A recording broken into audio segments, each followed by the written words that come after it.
இயேசு கிறிஸ்து உங்களை நேசிக்கிறார். உங்களால இந்த பாவத்திலிருந்து வெளியில வர முடியும். என் வாழ்க்கையில வந்து நான் வெளியில வந்தேன்ல, மஞ்ச காமால வந்து மரண நிலைமையில இருந்தேன். ஒரு விஷம், மதுவான ஒரு விஷம், அது கொஞ்சம் கொஞ்சமா நம்மளை கொண்டுகிட்டே இருக்கு. கொஞ்சம் கொஞ்சமா நம்மளுடைய நல்ல வாழ்க்கையை அது பிடுங்கிக்கிட்டே இருக்கு. நம்ம சம்பாதிக்கிறோம், அந்த காசு நம்ம கையில இல்லாத மாதிரி அவ்வளோத்தையுமே நம்ம செலவு பண்ணிட்டு இருக்கிறோம். காரணம், நம்ம இந்த போதை பழக்கத்திற்காக நம்மளே அழிச்சுக்கிட்டு இருக்கிறோம், நம்மளே கொண்டுகிட்டு இருக்கிறோம். பாருங்க, இயேசு கிறிஸ்து உங்களை நேசிக்கிறார். அவர் இந்த உலகத்துல வந்து 33 வருஷம் வாழ்ந்தாருங்க. நம்மளுடைய பாவங்களுக்காக அவர் சிலுவையில் மரித்து 3ஆவது நாள் உயிர் தெழுந்தார்.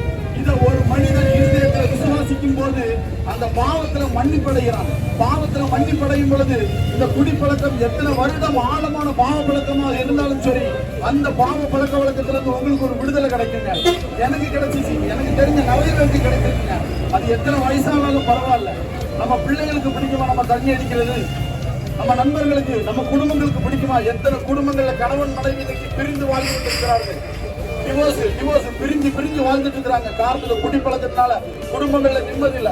குடிப்பழக்கத்துல நான் 12 வருஷம் இந்த குடிப்பழக்கத்தினால அடிமையாக்கப்பட்டு வாழ்ந்துட்டு இருந்தேன். 12 வருஷம் என் வாழ்க்கையில நிம்மதி இல்லை, என் பெற்றோருக்கு நிம்மதி இல்லை, என் குடும்பத்துல ஒரு சமாதானம் இல்லை. பாருங்க, இயேசுவை நான் இருதயத்தில் விசுவாசிக்கும் போது என் வாழ்க்கையில ஒரு இன்பம் கிடைச்சுங்க, ஒரு பாவ விடுதலை கிடைச்சிச்சு. இதான் நான் உங்களுக்கு சொல்றேன். இந்த தம்பி வேற எதையோ வந்து உங்கள்கிட்ட சொல்றேன், நீங்க தப்பா நினைக்காதீங்க. இயேசுவை விசுவாசிக்கும் போது உங்க வாழ்க்கையில பாவத்திலிருந்து விடுதலையாக்கப்பட்டு